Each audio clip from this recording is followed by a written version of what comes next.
Welcome to Listening Considerations When Schools Reopen. My name is Dr. Carrie Spangler, and I am the lead educational audiologist at the Summit Educational Service Center in Northeast Ohio. And I'm excited to talk about what we need to think about as we reopen schools. As you know, schools are going to be facing some challenges as we reopen schools, and we're really coming to some uncharted territory. We don't know if schools are going to be back in person. We don't know if there's going to be a hybrid approach, and we might be back to virtual learning. But schools right now are really looking to the CDC for guidance as we open up. So some of the different guidance bullet points that seem to be pretty consistent among all of their guidance documents is one, we really need to be looking at hand washing. So when you think of our little kids who don't wash their hands for extended periods of time, I think we're going to be singing the alphabet song quite a bit as we go back to school. Second, the CDC is really recommending the use of face coverings among all staff, and they're encouraging that with students. I think a lot of districts are now in the process of ordering supplies for healthy hygiene, sanitizers, paper towels, sneeze guards, different things to make sure that everybody is healthy. The CDC also recommends any kind of ventilation, such as doors open, windows open, to get that air circulating. And then the other bullet point that we really see a lot is that we want to promote social or physical distancing. So the 6 feet apart is really going to be critical as we go back to school.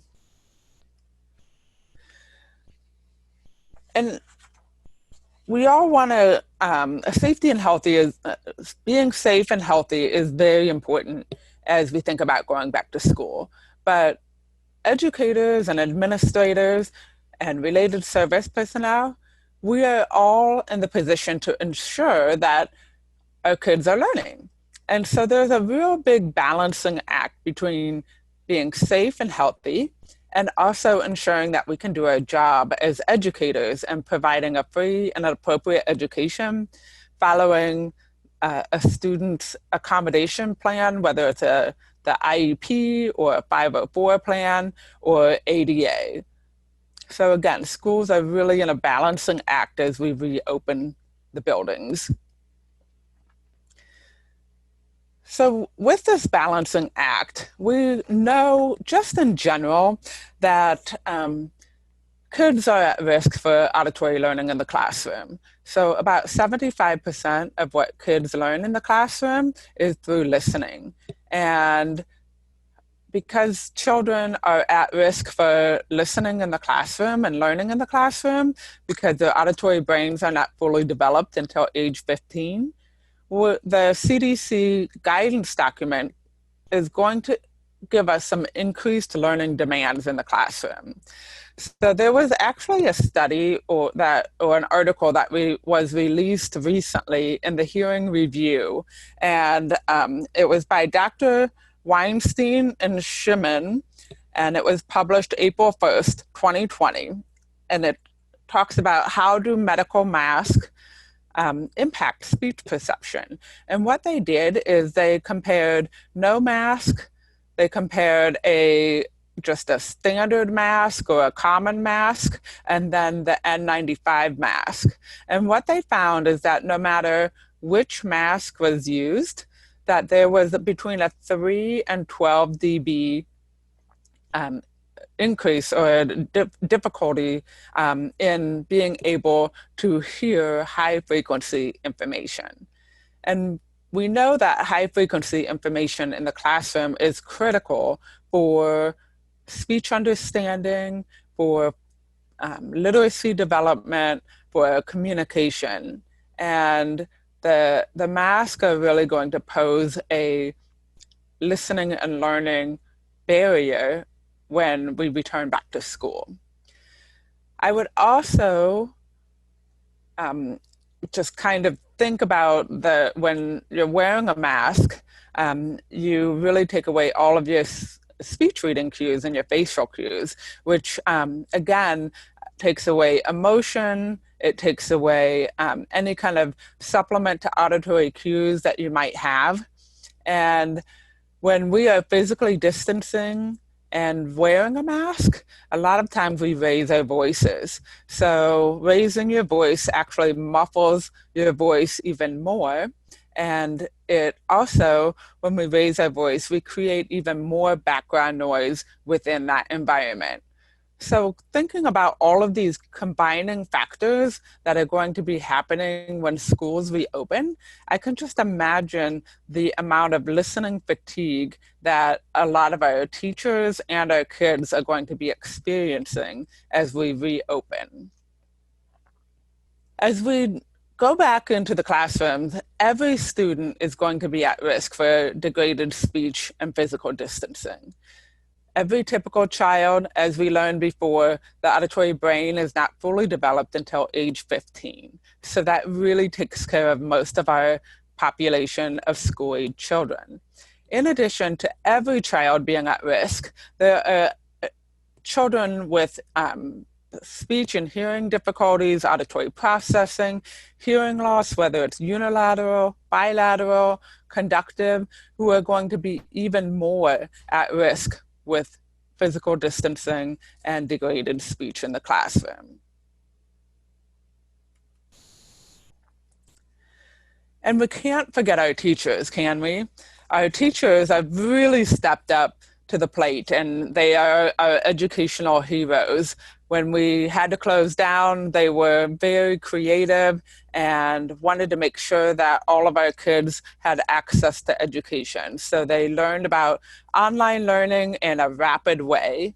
And when we start to reopen again, I know our teachers are going to be creative and they want to make sure that our kids get the best education that they can have.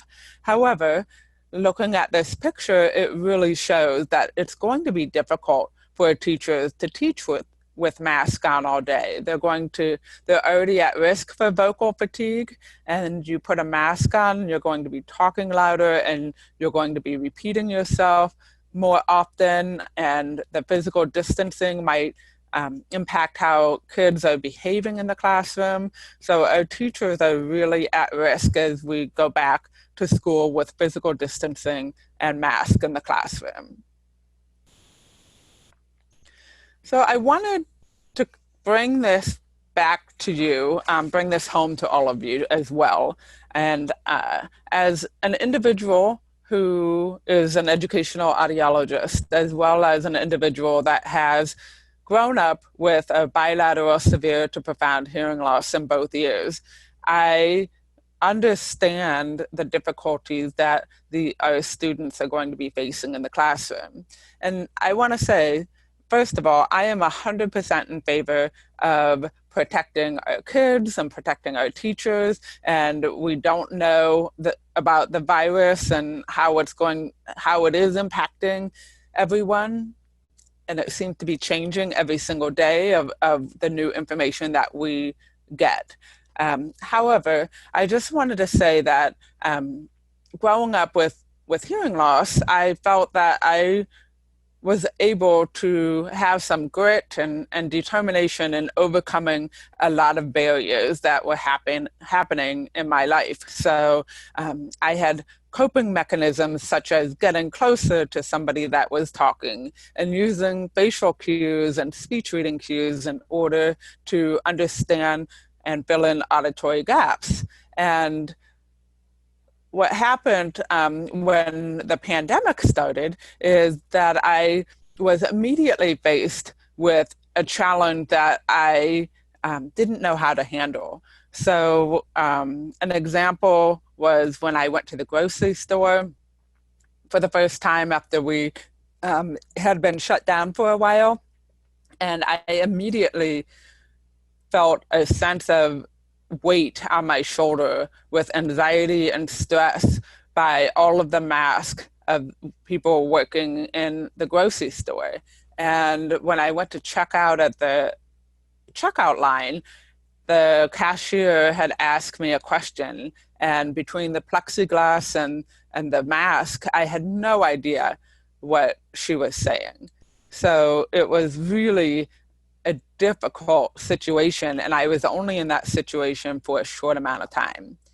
I think the pictures on this screen tell a really good story about the different options that are available out there for returning to school and keeping safe, as well as um, following the guidelines and being able to have access to education.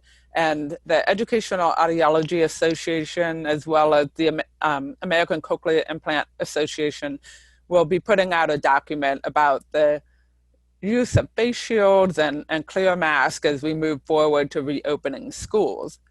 But going back to my pandemic story, I did return back to the store in order to get groceries, and know that I have to have determination and grit in order to overcome some of these barriers.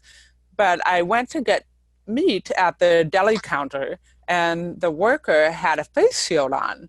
And that was just almost like a huge weight was lifted off my shoulders when I was able to see her face and supplement some of those cues that I wasn't able to have with a cloth face mask. So it was, yes, there's still going to be barriers such as having something in front of your face and being physically distanced.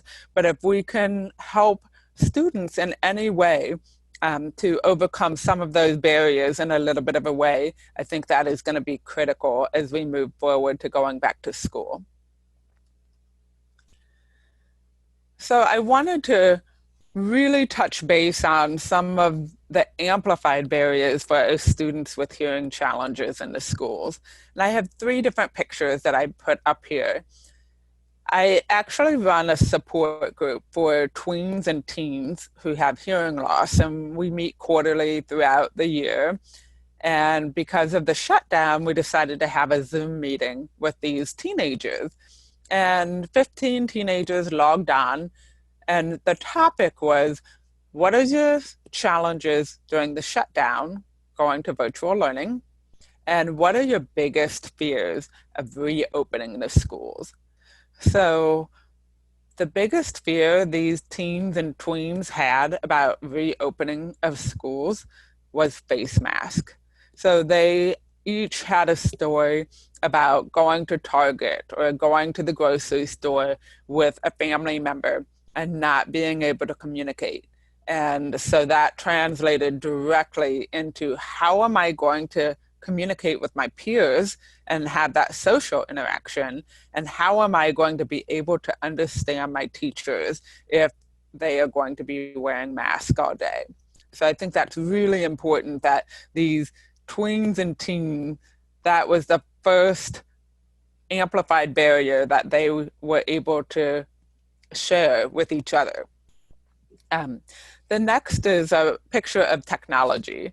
So, of course, we went to online learning, so there's definite challenges with that, and we might go back to online learning. So I encourage all of you to look through the lens of that invisible disability of hearing loss and how we can help our students with that virtual learning, whether it's remote technology to amplify that virtual learning, or it is captioning, or being able to have a video of their teacher on while they're learning. Those are all different strategies, and being able to talk to each individual student to make sure that their needs are being met is really critical.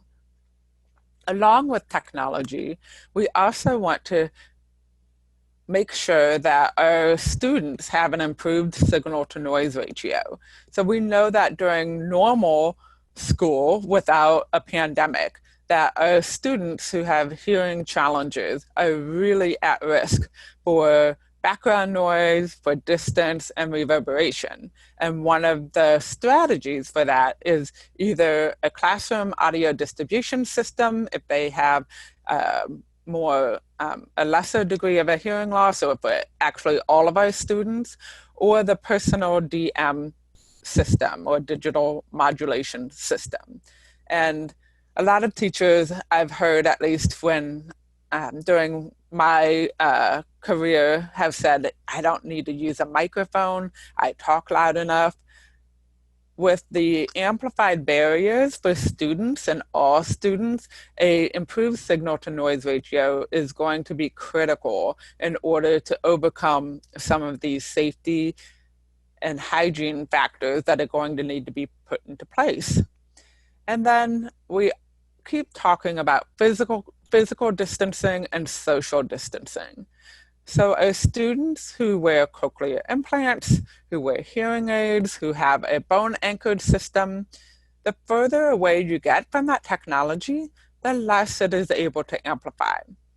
So we need to be very aware of that physical distancing to make sure that we are putting in place technology and environmental accommodations that can really help that student.